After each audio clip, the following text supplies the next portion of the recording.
it's sad. So if y'all ain't heard, cause we know Lil Jon was just set to perform at the Super Bowl, right? But then he gotta deal with this. The fuck? Lil Jon's son, Nathan Smith, been missing for like over a week now. They said he was last seen at 6 o'clock a.m. at his house in Milton. But y'all, it was kind of weird because they say he ran out naked. No phone, no wallet, no shoes, no keys, no nothing. And damn, y'all, so the police did announce that they did find a body in the Milton Pond, and they believe it was Nathan Smith.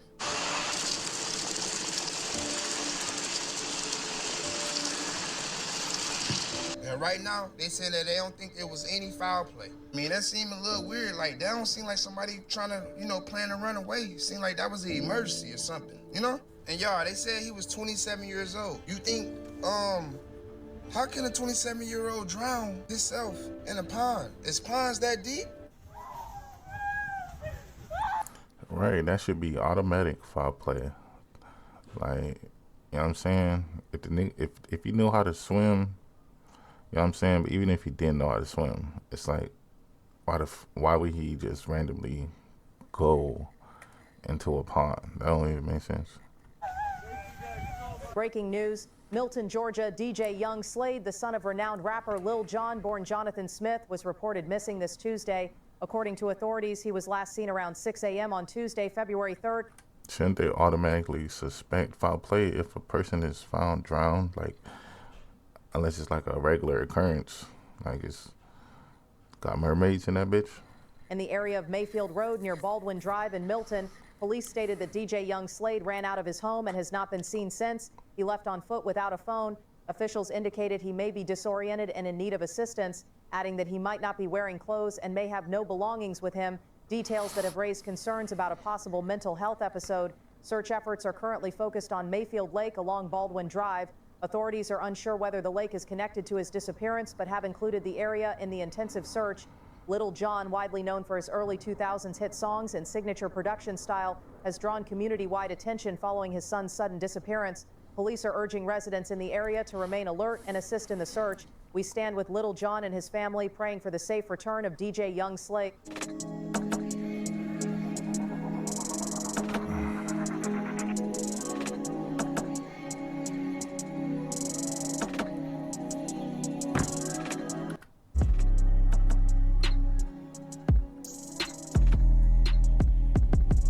All right, y'all.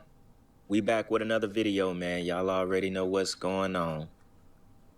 Now, something told me we would be here a couple days ago. Did I believe it would end up like what I just read? No. We're here to talk about Lil Jon. Y'all know who Lil Jon is. You could almost say he's hip-hop legend. Creator basically of the crunk movement out of Atlanta. Lil Jon and the East Side Boys. I mean, he had a run that was almost like Man, if you played Need for Speed Underground 2 when you was a kid, yeah, you know who Lil Jon is. Shit. Other.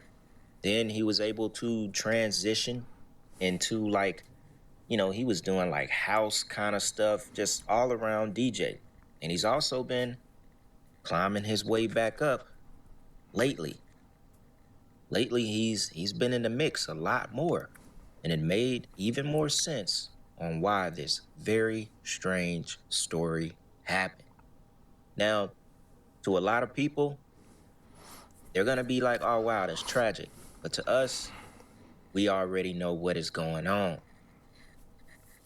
Very strange story, and I don't believe a lick of it. At least not what happened afterwards. So who you're looking at is Lil Jon and his 27-year-old son.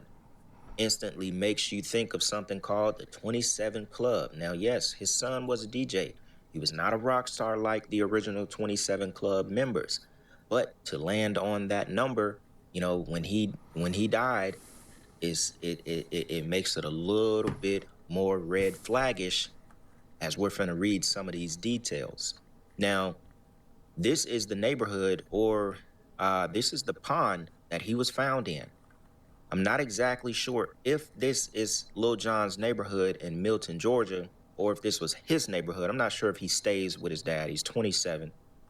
This is in Milton, Georgia. Crazy thing is, y'all, this is not far at all from where I live.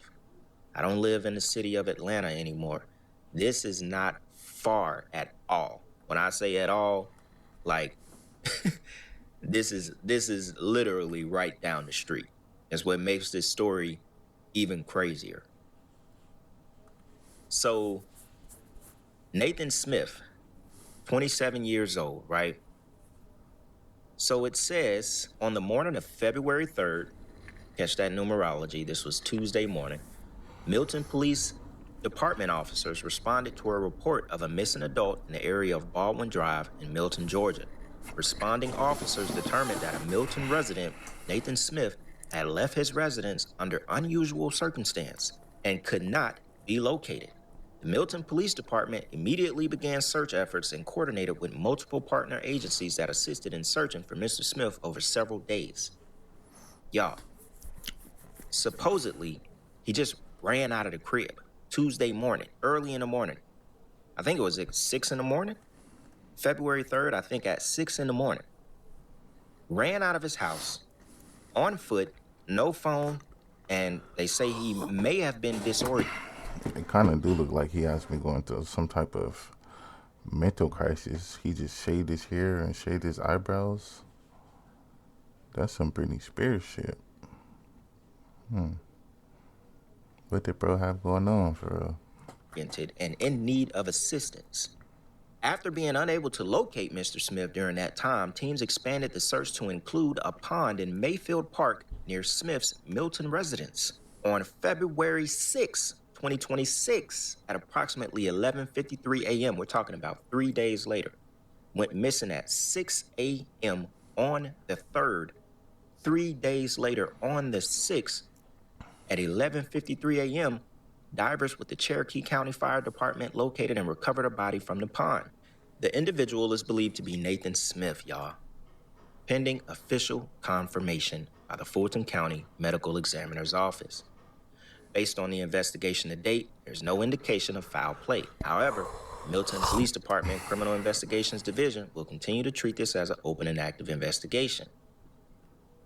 Y'all, they are telling us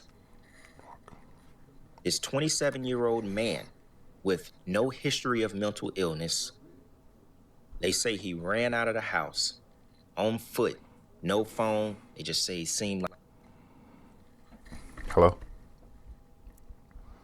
Yeah, but I'm gonna call you back real quick. Oh shit, fuck. like he was disturbed. I think there was even footage of it. I think.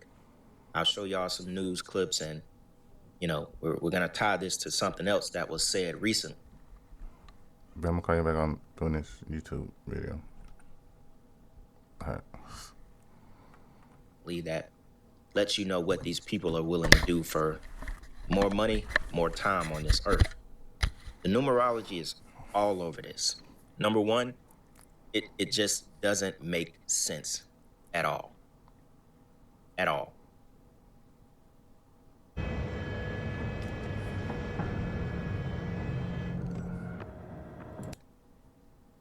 They said he ran out of the house, and immediately they were able to get a team to start searching for him. So this wasn't a case where, all right, he goes missing, you have to wait a certain amount of time, see if he comes back home. They just immediately said the police were helping look for him. 3 days, not a single word from him.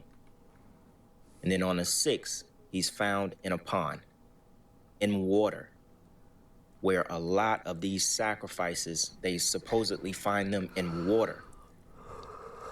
Y'all remember Stranger Things, right? Y'all remember when Will, you know, they tried to fake the death of Will in Stranger Things? I mean, there's plenty other examples, you know, but this is the first one to come to my head. Y'all remember when they tried to fake the death of Will, right? And they found him in the pond, in the river. And then when Hop went to the morgue and stuff, found out that the body was fake and it was stuffed with foam and newspaper, same thing. It's these sacrifices, these rituals always happens in water. You know, like they say, a puddle of water, a portal of water. What was the most recent one, probably the most famous in a while? Theo Huxtable. What is that telling us, y'all?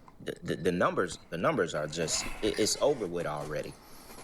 Left out at 6 a.m. on the 3rd, 3 days later found on the 6th. The numbers tell us exactly what happened.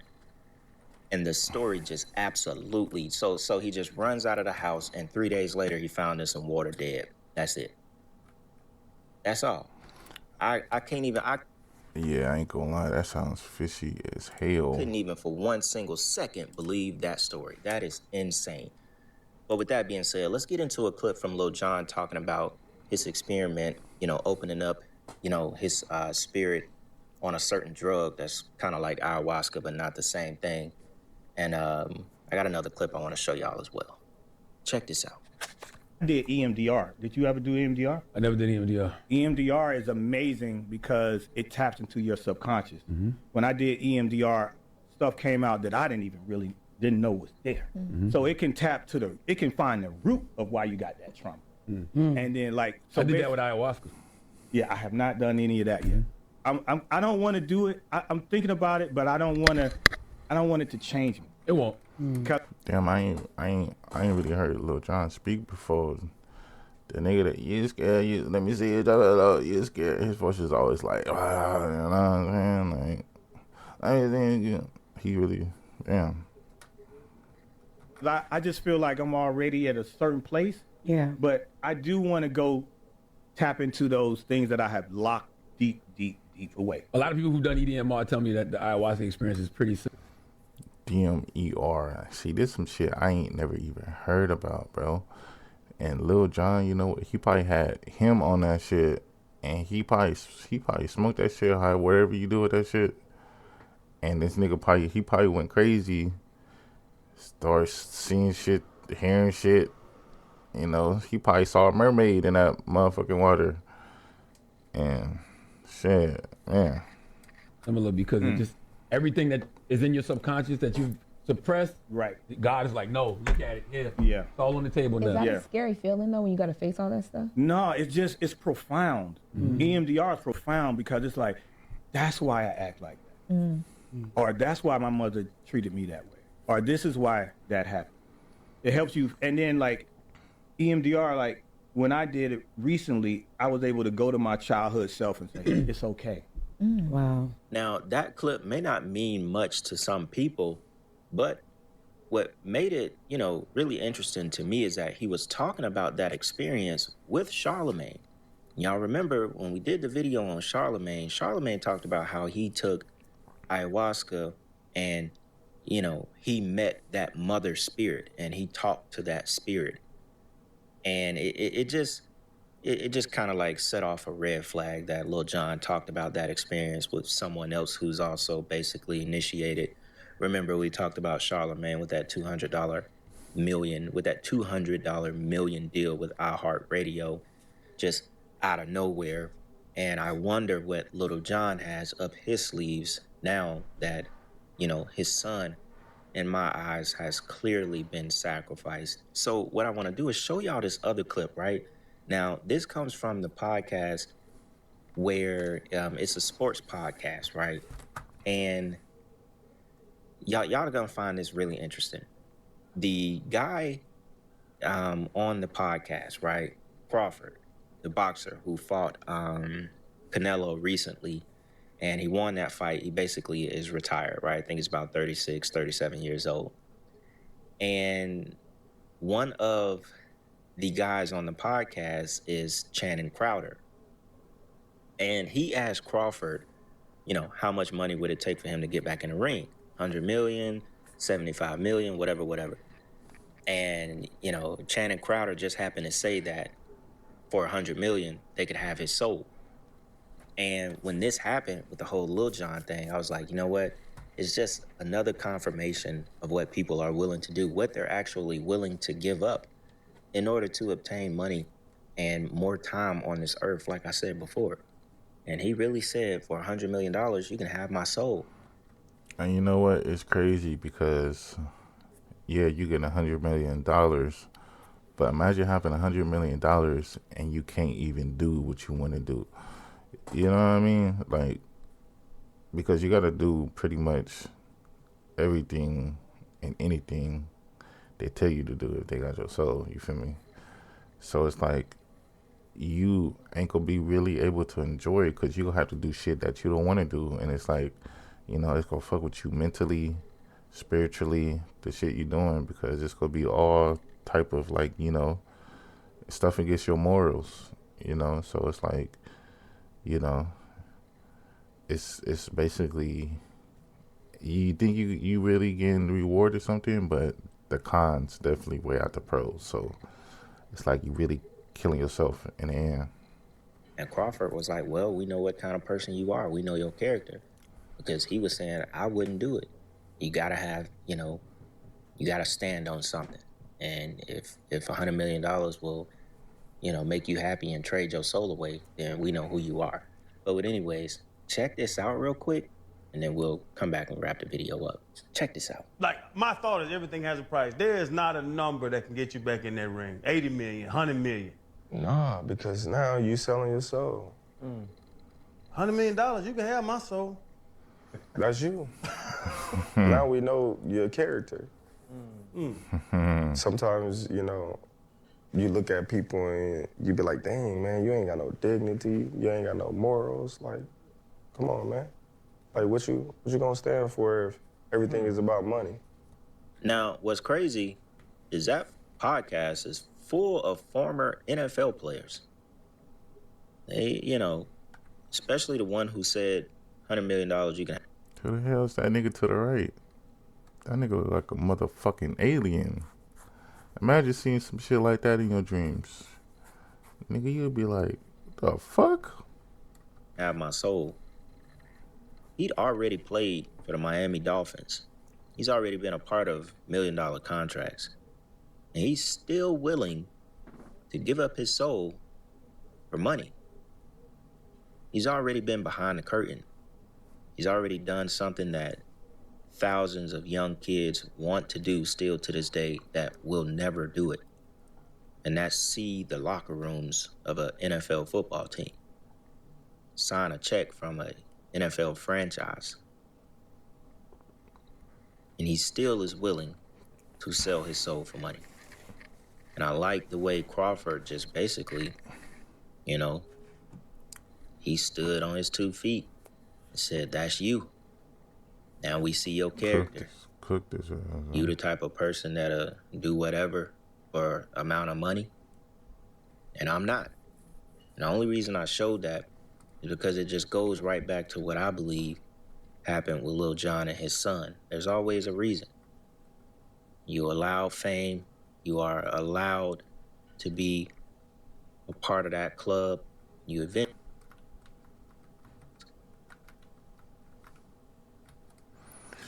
All right, man. It's a crazy situation we got here, man. Me personally, yeah, sounds pretty fishy. Like, if you see someone drown, not see, but like, if someone drowns, what do you automatically suspect foul play? They automatically put it as suspecting no foul play. But let me tell you what I think, because Lil Jon dad was talking about that shit he smoked, and they was like, isn't it scary, like to, smoke that and, hear shit, whatever the case may be. So I think Lil Jon's son, he probably did some of that, whatever the case may be, some of that DMRT. And, he probably had some psychosis, so, he probably had some mental, what I'm saying, he probably started going crazy. And next thing you know, he ended up drowning. But let me know what you think about this, man. Like, comment, subscribe.